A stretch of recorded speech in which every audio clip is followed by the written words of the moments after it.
केंद्रीय कृषि और किसान कल्याण तथा ग्रामीण विकास मंत्री शिवराज सिंह चौहान की अध्यक्षता में आज जिला विकास समन्वय और निगरानी समिति विदिशा की बैठक कलेक्ट्रेट के बेतवा सभागार में आयोजित हुई।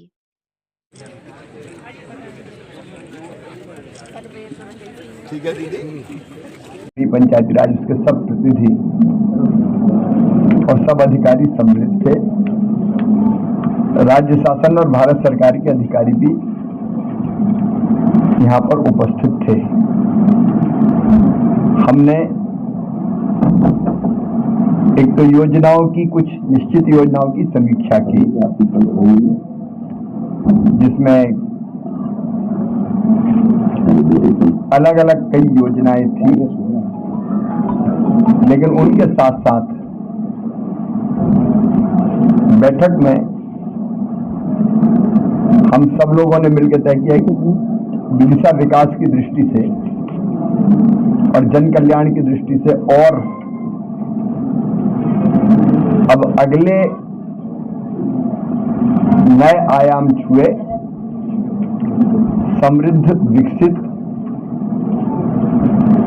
विदिशा के निर्माण के लिए एक जो योजनाएं चल रही है, क्योंकि नंबर बहुत है, एक एक योजना का मैं नाम नहीं ले रहा, उनका कैसे हम आदर्श क्रियान्वयन करें।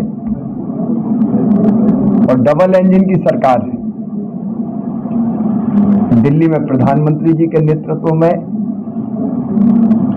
अधिकतम योजनाओं का लाभ कैसे विदिशा जिले को मिले, और प्रदेश से हमारे मुख्यमंत्री जी के नेतृत्व में जो योजनाएं चल रही है मोहन जी के, उनका लाभ कैसे मिले। प्रभारी मंत्री स्वयं उपस्थित थे। इस पर विचार विमर्श किया और एक प्लान हम लोग तैयार अब कर रहे हैं। योजनाओं की समीक्षा तो की है, लेकिन कृषि और उससे संबंधित योजनाएं, विदिशा आइडियल बने कृषि के क्षेत्र में, और कृषि के साथ साथ जो कृषि से जुड़ी हुई गतिविधियां हैं,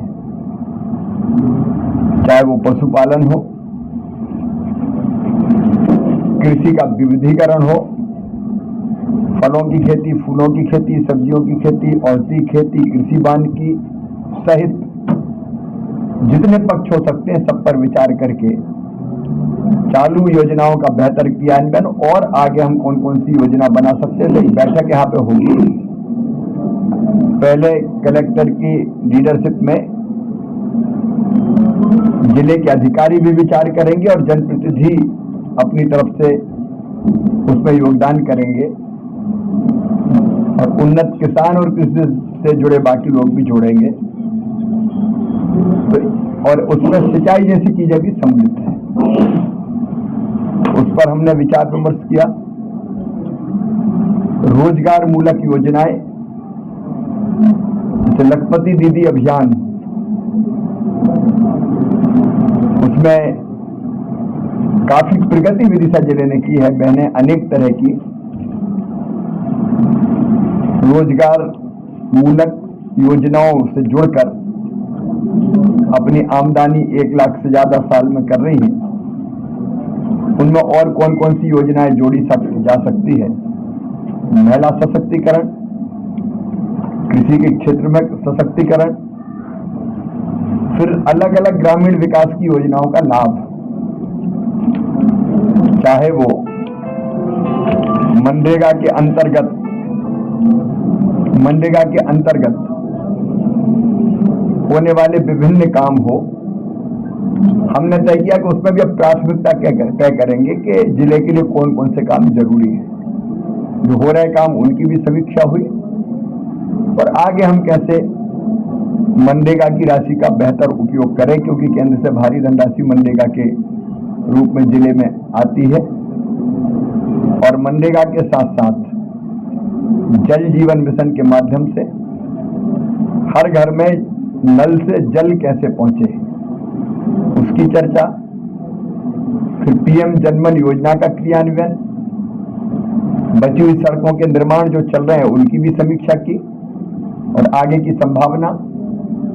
और फिर आवास युक्त कैसे हो यहाँ के गरीब, अभी प्रधानमंत्री ग्रामीण आवास योजना के अंतर्गत, क्योंकि मोदी जी का संकल्प है 2 करोड़ घर गांव में बनाएंगे, कोई गरीब बिना छत के ना रहे, इसलिए एक नया सर्वे प्रारंभ होने वाला है कि जो रह गए हैं आवास प्लस के सर्वे में भी जो नाम, उन नामों को जोड़ा जाएगा। और उसमें अभी तक जो अपात्रता की 3 बातें थी वो हटा दी हमने दिल्ली से ही। एक, जिनके पास मोटरसाइकिल या टेलीफोन है उनको भी योजना का लाभ मिलेगा। दूसरे, 10,000 तक की आमदनी वालों को लाभ मिलता था मासिक, लेकिन अब 15,000 रुपया तक भी मासिक आमदनी होगी तो भी लाभ मिलेगा। और तीसरे, 2.5 एकड़ तक सिंचित जमीन का किसान और 5 एकड़ तक असिंचित जमीन वाला किसान, उनको भी लाभ मिलेगा। तो उसका सर्वे अभी प्रारंभ होगा। पीएम विश्वकर्मा योजना की प्रगति अभी प्रारंभ हुई है, उसके माध्यम से रोजगार। स्ट्रीट वेंडर की योजना की हमने समीक्षा भी की है, प्रधानमंत्री स्वनिधि, लेकिन उसको कैसे और आदर्श ढंग से किया जाए, अभी कई लोगों को लाभ उसका मिला है। उसकी योजना और रणनीति हमने तैयार की। और कौन से प्रोजेक्ट हम विदिशा जिले में शुरू कर सकते हैं, उसके बारे में भी हम लोगों ने विचार किया है। कोशिश यही है कि जन कल्याणकारी योजनाओं का बेहतर से बेहतर क्रियान्वयन यहाँ पर हो, और क्रियान्वयन की दृष्टि से भी विदिशा आदर्श जिला बने। शहरी विकास विभाग की भी कुछ योजनाओं की आज हमने समीक्षा की है। तो आज ये समीक्षा ही का मुख्य रूप से कार्यक्रम था। आज एक कार्यक्रम और प्रारंभ हुआ है मेरे विभाग के कृषि चौपाल का। बहुत से प्रयोग होते हैं जो वैज्ञानिक करते हैं आईसीआर के, लेकिन वैज्ञानिक के प्रयोग किसान तक कैसे पहुंचे, विज्ञान से किसान, लैब से लैंड। नहीं तो वैज्ञानिकों ने प्रयोग कर लिया और किसान को पता ही नहीं। तो हर महीने के पहले शनिवार को, आज तो हमने शुरू की, यहीं से विदिशा से शुरू किया, वैज्ञानिक और किसान टीवी पे बैठेंगे। किसान जो हमारा चैनल